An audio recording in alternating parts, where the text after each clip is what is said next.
Olá, sejam mais uma vez bem-vindas e bem-vindos ao nosso canal Aliteração.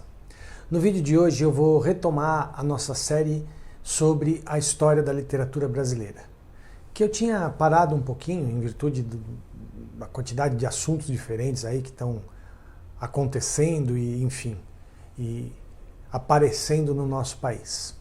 Mas só para relembrar então, caso você esteja vendo pela primeira vez esses vídeos sobre a história da literatura brasileira, eu estou fazendo uma série de vídeos que vai contar um pouco, de maneira muito rápida, alguns aspectos da história da literatura brasileira sob um viés de uma análise da influência política de cada um dos momentos históricos na literatura, tá bom? Fiz o primeiro vídeo sobre o quinhentismo, né, sobre a literatura jesuítica, e um segundo vídeo sobre o barroco. E o vídeo de hoje a gente vai, então, falar sobre o arcadismo. Mas antes de começar a falar, eu quero deixar muito claro para todas e todos que meu objetivo aqui não é fazer uma grande reflexão profunda sobre a história da literatura brasileira, porque os vídeos são curtos, né? Eu faço vídeos curtos e que não dá para a gente aprofundar muito todas as relações que eu estabeleço.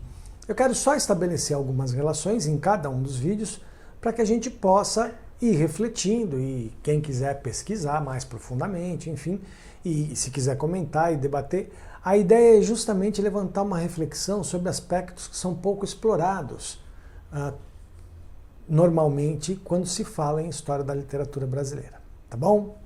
Bom, vamos lá ao arcadismo, então. O arcadismo foi um movimento literário que surgiu no século XVIII, então logo após, como um contraponto ao barroco, né? Então o barroco foi até metade do século XVIII e a partir da metade do século XVIII, meados da metade do século XVIII, então começa a haver um movimento de contraponto ao barroco que se chama arcadismo, ou, como ele é mais comumente conhecido, neoclassicismo. O arcadismo, o nome arcadismo vem das Arcádias, né? Vem de Árcade. Árcade eram os escritores que faziam parte das Arcádias, né? Que eram grupos literários que se reuniam de maneira não permanente, né? Mas tinham um tempo de duração, esses grupos literários, para falar sobre, enfim, sobre suas obras, para fazer análises e debates literários, tá? No Brasil, nessa época, uma Arcádia que ficou muito conhecida foi a Arcádia Ultramarina, né? Que se estabeleceu em Vila Rica, mas a gente já vai chegar lá. Bom, quais são as principais características do arcadismo? Como eu disse, o arcadismo ele veio como um contraponto à literatura barroca. E se a gente lembra bem, a literatura barroca ela era uma literatura rebuscada, cheia de figuras de linguagens, que tratava de maneira muito subjetiva das questões, enfim, tudo isso que a gente já falou. E aí o arcadismo, então, ele vem trazer uma característica mais simplificadora, não no sentido de juízo de valor, de qualidade, nem nada disso, mas simplificadora da linguagem literária. Então, usa-se pouca figura de linguagem, né? Quase nenhuma, uma linguagem objetiva, uma linguagem coloquial, uma linguagem cotidiana, com temáticas mais objetivas também e mais cotidianas também, né?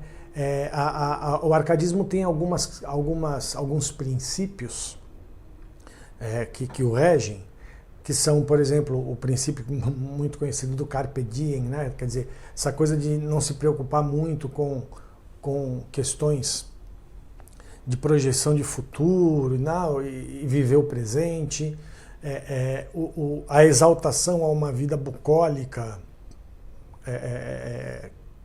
pastoril, e ao mesmo tempo uma crítica ou uma negação da vida urbana, da vida industrial, da vida comercial, exaltando a simplicidade da vida, uma linguagem, como eu já disse, muito muito direta, sem grandes firulas. Tá? Então essas são as principais características do arcadismo. Bom, antes de fazer, e eu quero fazer um pouco essa relação dessas características com o que estava acontecendo no momento histórico do Brasil, vale lembrar quem são os principais autores do arcadismo que ficaram conhecidos na história da literatura brasileira, que são principalmente dois, né? O Cláudio Manuel da Costa, que tem aí as suas obras poéticas principalmente como marco de início do arcadismo, né? E o Tomás Antônio Gonzaga, que escreveu Marília de Dirceu, que é talvez a obra mais famosa dele, mas também escreveu Cartas Chilenas, enfim. E o Marília de Dirceu tem uma coisa interessante pelo seguinte, que aí também vai ser uma outra característica do arcadismo, né? Muitos autores do arcadismo eles usavam pseudônimos. Então, a obra se chama Marília de Dirceu porque o Tomás Antônio Gonzaga assinou como Dirceu. Né? Eles geralmente usavam nomes gregos, romanos, né? Nomes clássicos para assinar as obras sob pseudônimo. Tá? Isso não tem nenhuma conotação política nem nada, era simplesmente uma coisa que os escritores árcades faziam. Então, o Cláudio Manuel da Costa e o Tomás Antônio Gonzaga são os dois autores mais famosos, mas tem outros também, o Basílio da Gama, o Inácio José de Alvarenga, enfim, que também são outros autores que ficaram mais famosos. Mas vamos lá a respeito dessas características em relação às questões políticas, para depois eu encerrar com uma coisa que é curiosa a respeito da literatura do século XVIII. O século XVIII no Brasil foi um século em que o Brasil estava se firmando enquanto uma colônia de exploração, de extração. Né? Então, claro, as bandeiras em direção ao interior do território já aconteciam antes, mas o que começou a ficar muito forte no século XVIII foi a exploração de minérios, né? Exploração de ouro, exploração de minérios, e principalmente, por exemplo, em Minas Gerais, né? Onde é atualmente Minas Gerais, no Amazonas, enfim, em vários lugares do Brasil estava tendo muita expedição para a exploração de minérios, né? De ouro e tudo mais. A gente não pode esquecer que é no século XVIII que a capital muda de Salvador para o Rio de Janeiro. E muda de Salvador para o Rio de Janeiro justamente porque fica mais próximo de Minas Gerais. Inclusive, grande parte dos escritores do arcadismo se concentram em Vila Rica, né? Onde é atualmente Ouro Preto, enfim, naquela região das Minas Gerais. Tá? Então, essa situação, esse quadro político de firmação de uma colônia de exploração e tudo mais, fizeram, por exemplo, fizeram duas coisas que são muito importantes da gente analisar. A primeira, assim, é um enfraquecimento da influência dos jesuítas na educação, ao ponto dos jesuítas terem sido expulsos do Brasil, e com isso o início de uma nova forma, né, de um novo pensamento educacional no Brasil, mais voltado a uma ideia de um nacionalismo, entre aspas, mas um nacionalismo que eu vou chamar aqui de nacionalismo conformado, né? Aquela coisa de vivemos numa colônia, a situação é essa, precisamos viver uma vida simples, e ao mesmo tempo uma dificuldade, né? Um processo que torna mais difícil, que tornou mais difícil o início de qualquer possibilidade de industrialização no Brasil. Então são baixadas normas lá, né, da coroa portuguesa, praticamente impedindo a entrada e o desenvolvimento de indústrias no Brasil.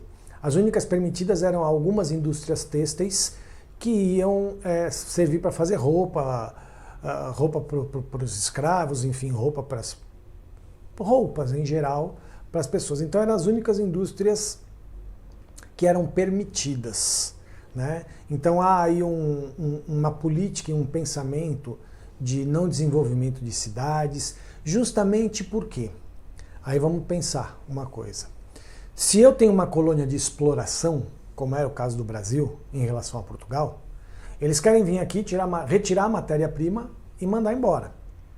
Né? É diferente de uma colonização onde eu quero ocupar o território e me desenvolver naquele território. Né? Então, eu venho de um país, eu invado um outro território, eu ocupo esse território e vou desenvolver esse território por conta da minha ocupação.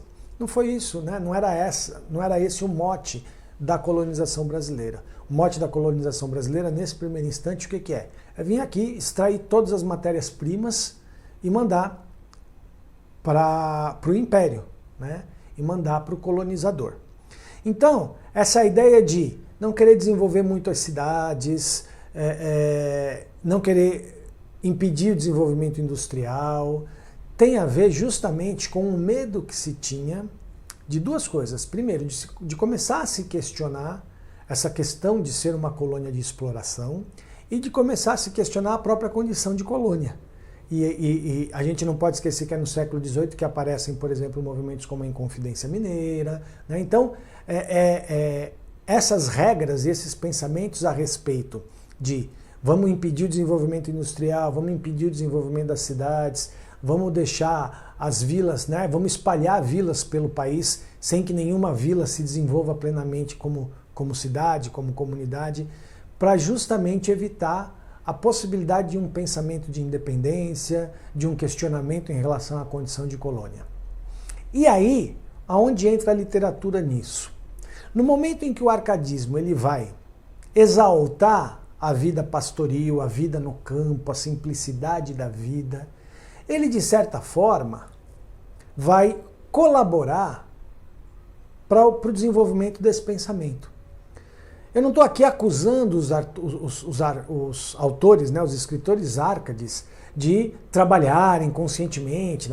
Não, alguns autores do arcadismo, inclusive, participaram do movimento da Inconfidência Mineira. Tal. Não é uma questão pessoal, mas eu quero fazer a análise justamente da coisa como um sistema. Né? Então começa-se a resgatar valores clássicos e, ao mesmo tempo, se adapta isso a um pensamento político que está vigente. E a literatura acaba servindo a isso, independentemente de ser de maneira intencional ou não, a literatura acaba servindo a isso. Então, quando a gente tem essas características do arcadismo, de uma linguagem simples, uma exaltação à vida no campo, uma recusa, né, a uma vida urbana. Tudo isso, que são características da literatura do arcadismo, acabam servindo a esse pensamento político maior que está vigente na época. Paradoxalmente, é a primeira vez que se desenvolve uma literatura mais nacionalista. Só que é uma literatura mais nacionalista, pensando nesse nacionalismo simplório, e essa expressão nacionalismo simplório eu acabei de inventar agora, tá, gente? Não tem isso não é um conceito. Mas uma ideia de nacionalismo simplório, ou seja, um nacionalismo que aceita essa condição de vida simples, de vida no campo, de vida bucólica, sem pensar em outras possibilidades de vida. Tá? Então, para mim, o mais importante a falar sobre a literatura do arcadismo é isso, é como a literatura do arcadismo, apesar de pela primeira vez a gente estar desenvolvendo uma literatura com um sentimento nacionalista, esse sentimento ele vem entremeado de características que servem a um pensamento político de impedimento do desenvolvimento maior do Brasil enquanto território autônomo, né? Então, que reforça um pouco essa condição de colônia do Brasil.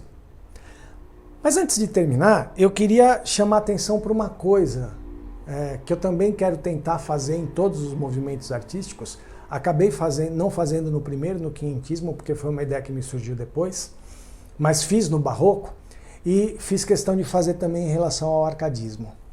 Por quê? Porque também no arcadismo, assim como no barroco, no quinhentismo, os autores que ficam conhecidos para a história da literatura brasileira são autores homens. E aí eu vou pesquisar se tinha mulher escrevendo nessa época, né? E no século XVIII nós tivemos grandes escritoras mulheres. E eu trouxe 3 que eu queria citar para vocês, para que vocês possam pesquisar a obra delas, enfim, e levar adiante essa primeira pesquisa que eu fiz, tá? Uma delas se chamava Teresa Margarida da Silva Horta. Ela nasceu em 1711 em São Paulo e foi morar em Lisboa.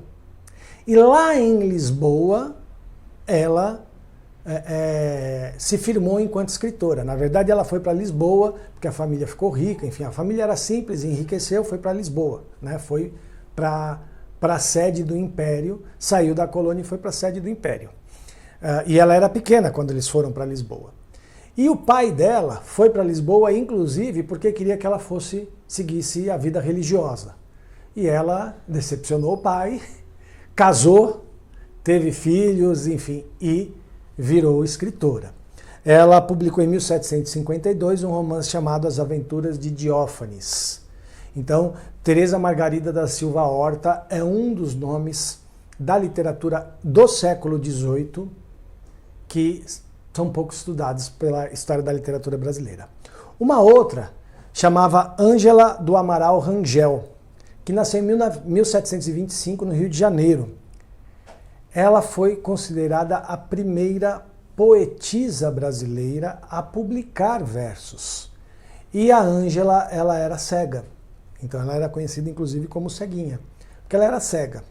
Mesmo sendo cega, então imaginem, no século XVIII, uma mulher no Rio de Janeiro, que acabou virando a capital da colônia, apesar de ela ter nascido antes, né, e ter começado a carreira literária dela antes do Rio de Janeiro virar a capital da colônia, ela conseguiu também em 1752 publicar as poesias dela.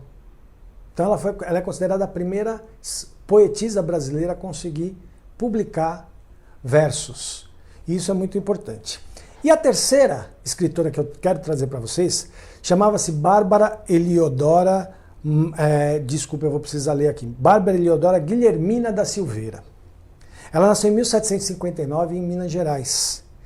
E ela tem uma característica do seguinte, ela também escrevia versos, ela também era poetisa, e ela era esposa, lembra que eu falei que um dos autores do arcadismo era o Inácio José de Alvarenga Peixoto? Então, ela era a esposa dele. E pasmem, os versos dela foram publicados depois, se eu não me engano, no século XIX, tá? Foram publicados numa obra do marido dela. Então foram publicados como versos do marido. Depois descobriu-se que os versos eram dela. Então ela também, no século XVIII, escrevia, também era poetisa e não conseguiu publicar. E quando ela foi publicada no século XIX, ela foi publicada, os poemas dela foram publicados dentro de uma obra do marido.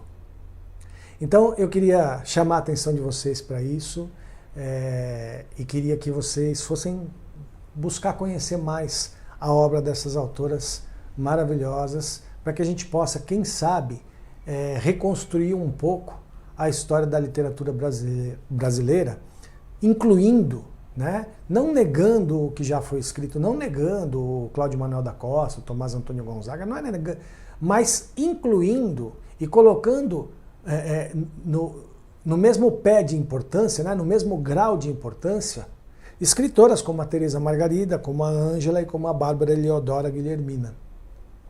Certo?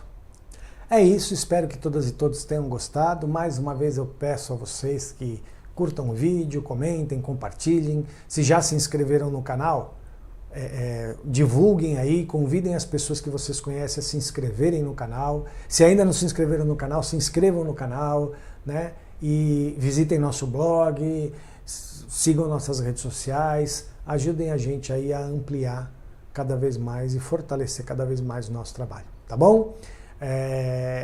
No próximo vídeo a gente vai continuar então a história da literatura brasileira, indo adiante, aí temos aí romantismo, realismo, ainda tem muita coisa para a gente ver nessa nossa jornada pela história da literatura brasileira, certo? Valeu, gente, até o próximo vídeo, tchau, tchau.